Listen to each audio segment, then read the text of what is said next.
Today you'll notice we have a little different setup, and that's because we'll be doing a slow, really juicy practice that's relatively gentle. It's not quite a yin practice where we hold poses for 3 to 5 minutes at a time, nor is it restorative where you're propped up with a bunch of extra goodies like pillows and bolsters and towels and blankets. It's just something that will be soothing to your body, and it would be a fantastic add-on to one of the 30-minute practices that I've posted up here, or maybe a great practice right before bed or after a long day if you're still working at work, or just a long day of quarantine. So just a reminder, my name is Andrea, and I'm so happy you guys are giving me the time to be here. And all of this practice is all done on your own volition. It has nothing is holding you responsible to me. You're doing what your body can do, and that's all you can do. All right, my friends, let's start in child's pose. Coming onto your mat, onto all fours. If you'd like to widen your knees, widen your knees. Let your arms reach out long, and drop your forehead down to the mat. You'll notice in today's practice, there'll be some extended periods of silence. Don't worry, your phone or your computer hasn't died. I'm still here. Just settle into the quiet and be okay with it.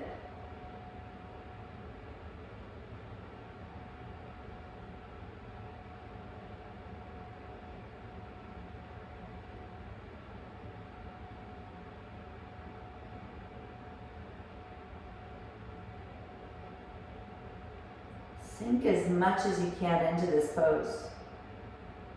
So you feel hands heavy, your forearms heavy, your elbows heavy, your shins heavy.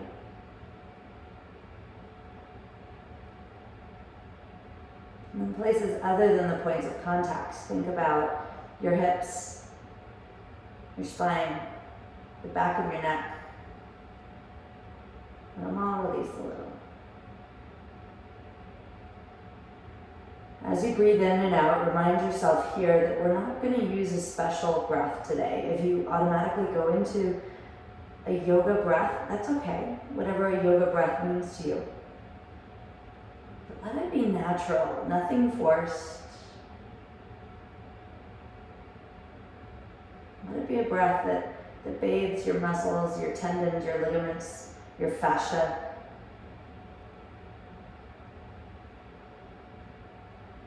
Let it be relaxed.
Next breath or two, begin to rise up and just slither your body forward. And as you come forward, notice your body lays down into the floor. And here, we'll place the elbows right underneath your shoulders. So they're creating these solid pillars, hands in the mat, tops of the feet in the floor. You might drop your chin down. We call this Sphinx pose. And there's a time here where all you're doing is allowing your body to soften, and it can take some time. So first you might notice the pubic bone gets heavy, and then the front of the hips. You can feel the shoulders shrink away from the ears.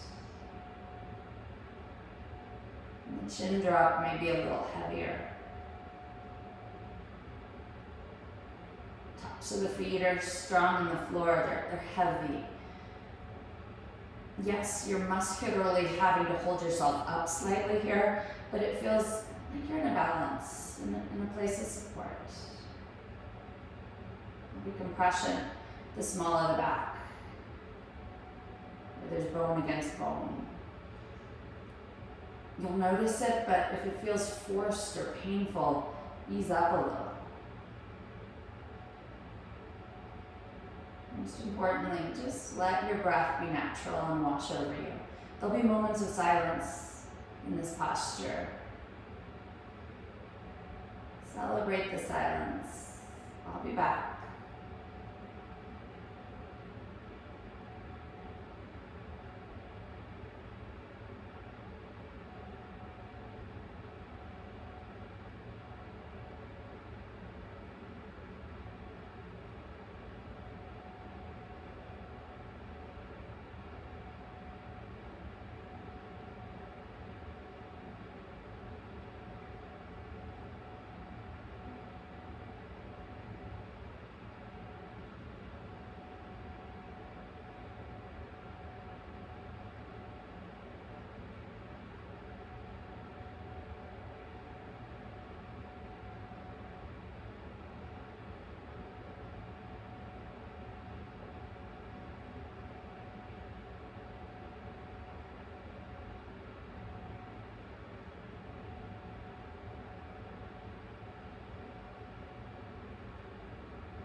Stay in the pose, but you'll notice some resistance coming up. Maybe it's right between your shoulder blades or a little higher up between the shoulder blades but behind the neck. Soften. Where can you let go of those extra points of tension?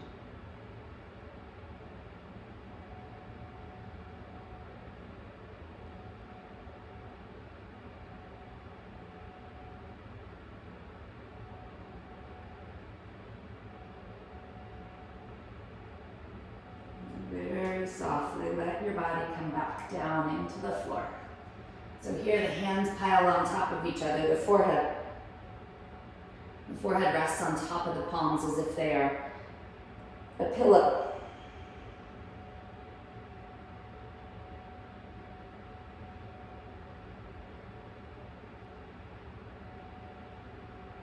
Feel the mat support you entirely.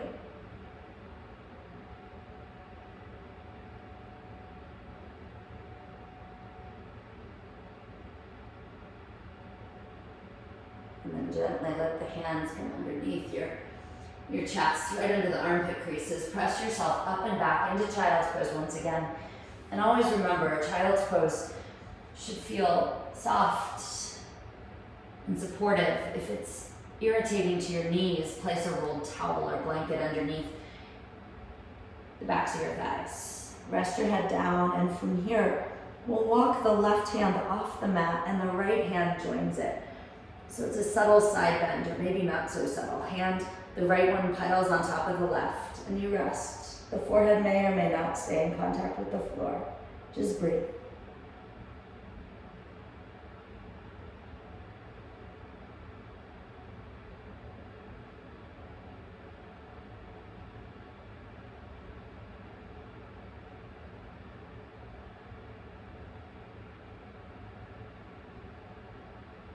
Walk the hands to center. Pause in the center. It's a moment to neutralize your spine. And then let the hands walk off the right edge of the mat. The right hand is on the floor, left hand piles on top. Head drops down. It may or may not touch the mat. You breathe.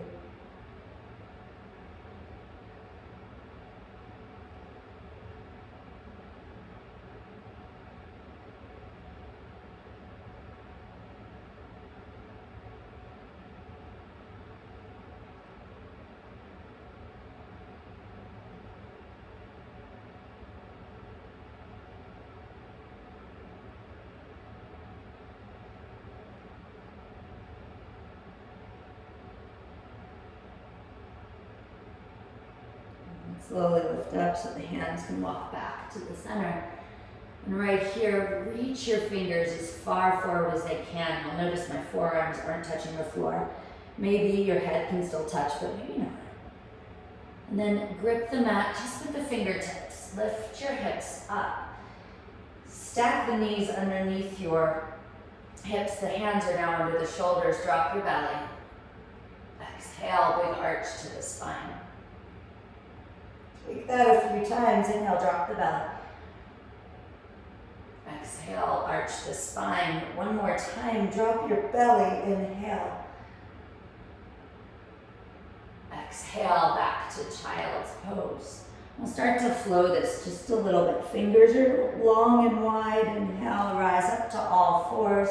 Lower your belly, press the chest forward. It's a saggy cow. Exhale, arch the spine.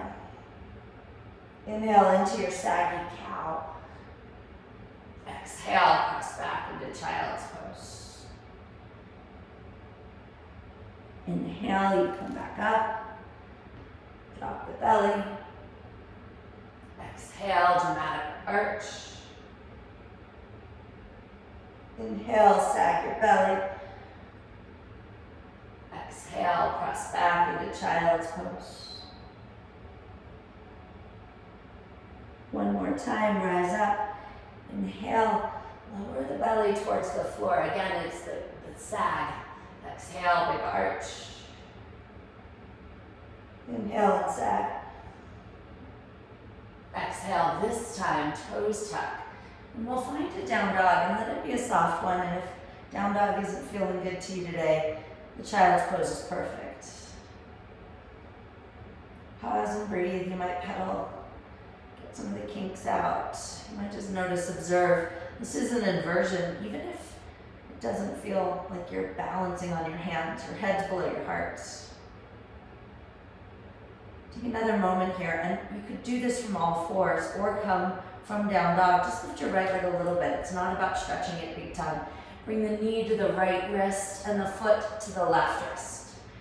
The knee is out to the side of your mat. And you slide the left leg back. And here, if you find yourself falling a lot to the right cheek, then I have a block right here, but you could roll up a towel or a pillow right underneath. And it's just underneath the cheek. As you walk the hands forward. Some of us may stay halfway up. Some of us may come much farther down. Wherever you go, settle into it.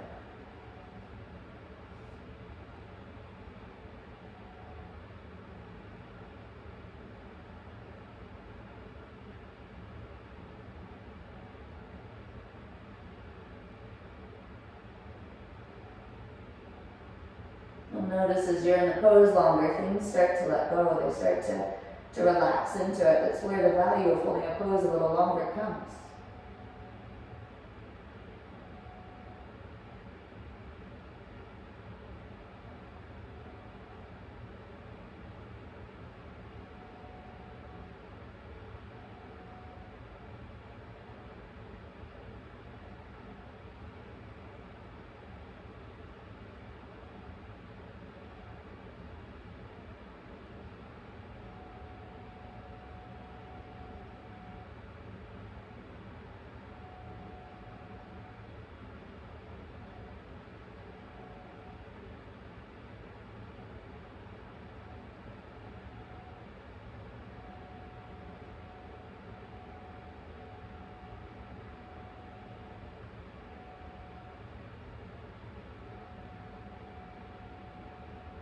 Take 3 more breaths where you are. And remember, these are your own breaths.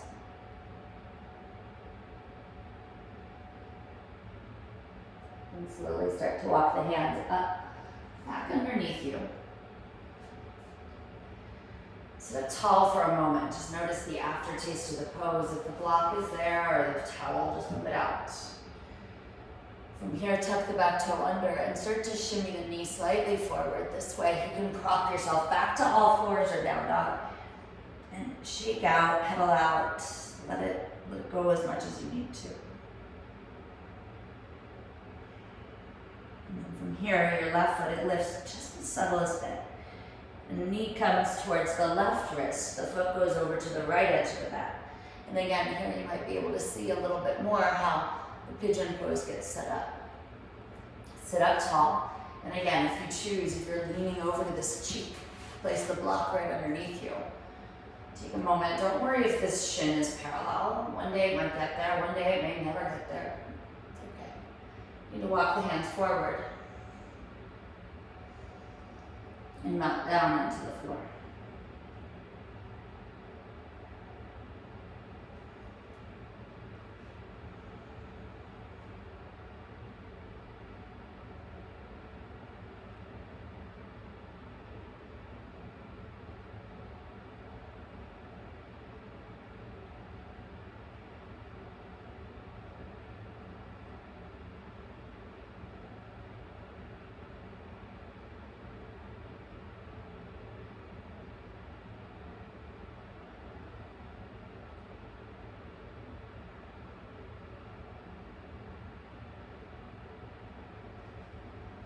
You can arrange, you can soften more. There's just the urge though to fidget, to be checking texts right now.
Slowly start to lift your torso up, hands are back underneath you. Pause for a moment at the top.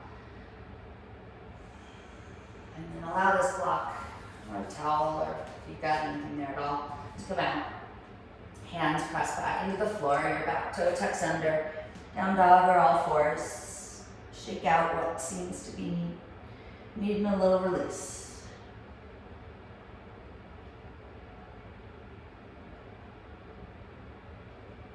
And then right here, we'll walk our hands and feet together in the center of the mat. And you can stay facing the direction you're in, I'll face this way. And it's simply a waterfall. Knees are soft, head and shoulders are soft.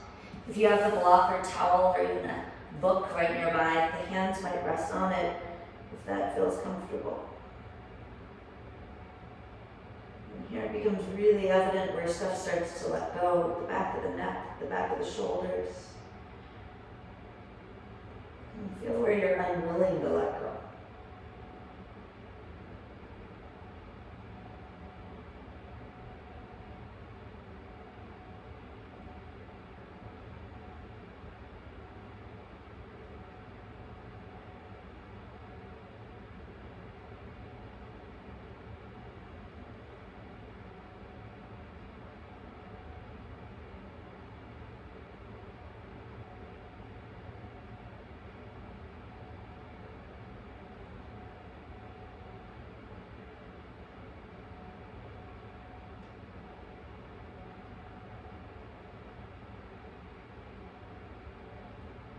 Notice the urge to really make something happen here.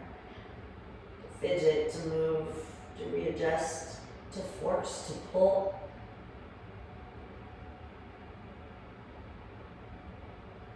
Sometimes we just have to let time go by and see what happens. Rather than trying to control or manipulate.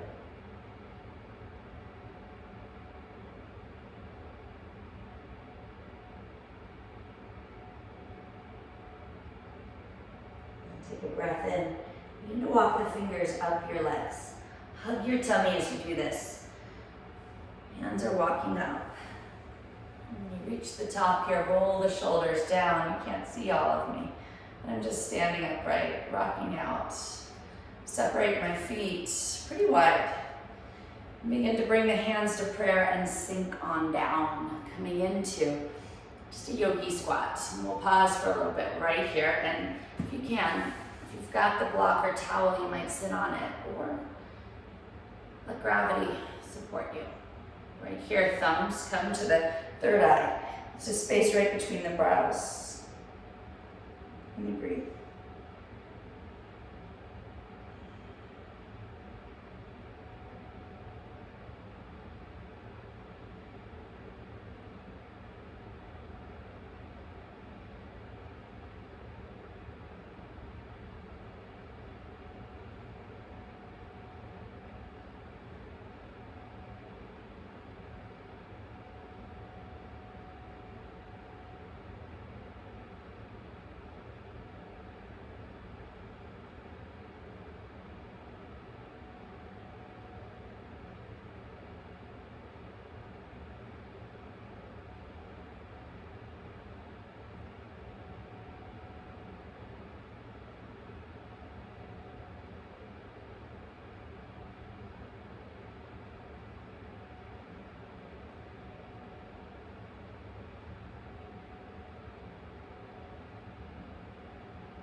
Lifting the head up.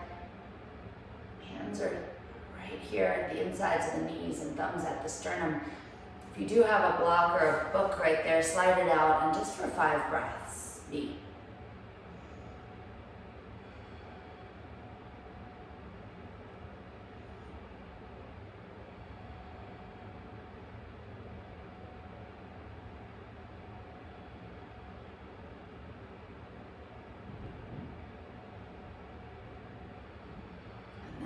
Letting your bum come all the way down to the floor. Soles of the feet together. And today, let's let them be nice and wide so that there's a big diamond between your legs. Hands, slide them underneath your lower legs, under the shin calf area. And for some of us, we can walk the hands pretty far forward. You may not. You're coming to where you can come. Using a subtle resistance to the mat, lift the head, lengthen it out, and sink in a little deeper. Oh, breathe. Settle.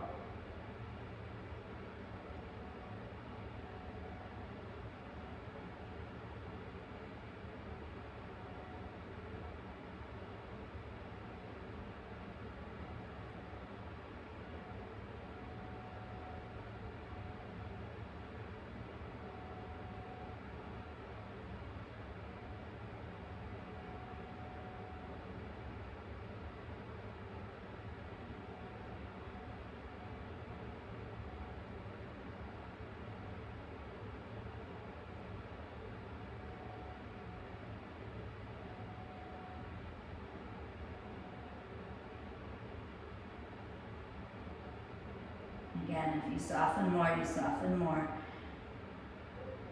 If you resist, however, notice why. It's natural to resist from pain, and you should.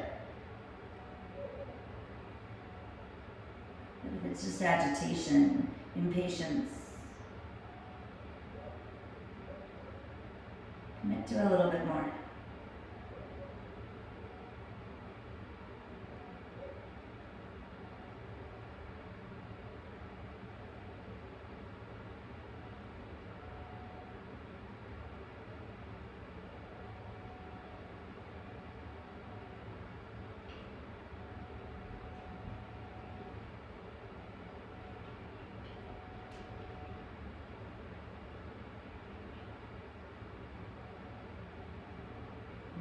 Here, let the hands walk out from underneath the lower legs.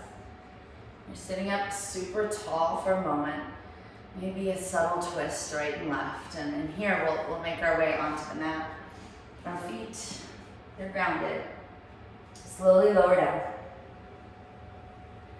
And allow the legs to grow along right here.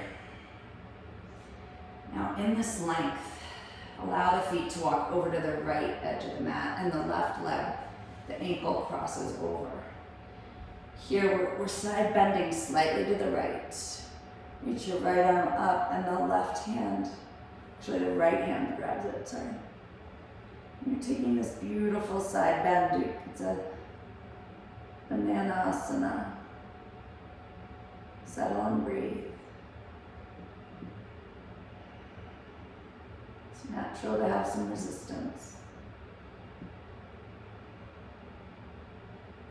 Sense of urgency.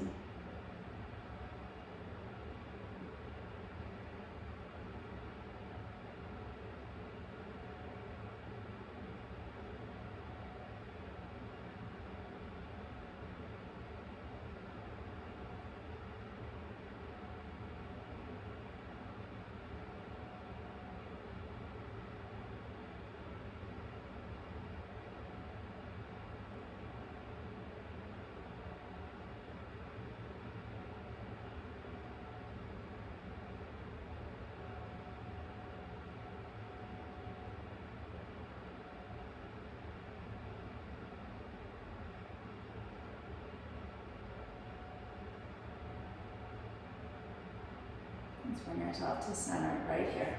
Long body. Neutralize in the center and then walk the legs over to the left edge. Cross the right ankle over. And here your left hand captures the right wrist as you side bend purposefully. Again, creating a shape of a banana. And if you've ever noticed, no one bunch of bananas is the same. They're all familiar. Similar.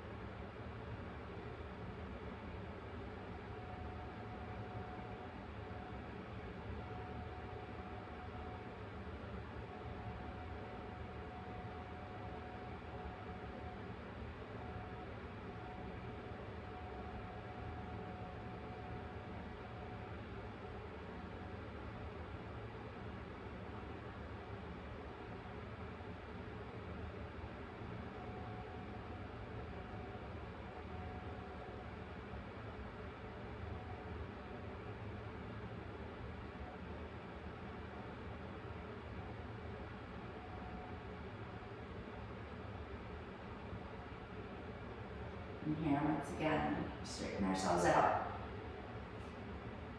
Pause for just a moment in the neutral place. And bring the knees in towards your armpits. Hands on the bottoms of the feet for a happy baby.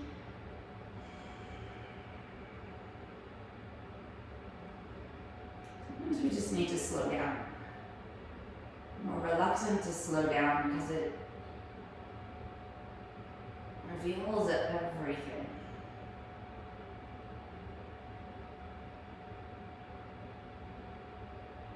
Reveals resistance in the body.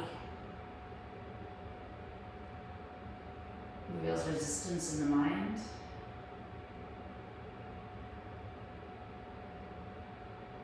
Slowing down means we have to spend time with ourselves.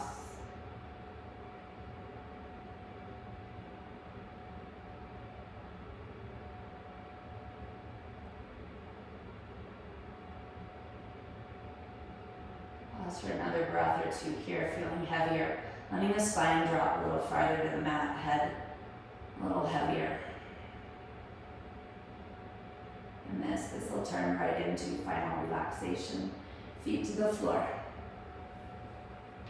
Legs extend out, toes turn out. And body softens. Hands could be on the hips, palms might be in a receiving place. You can wiggle a little side to side. Find movements before the still.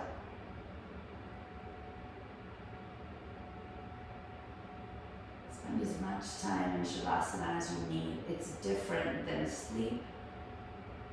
It's a wakeful, purposeful rest.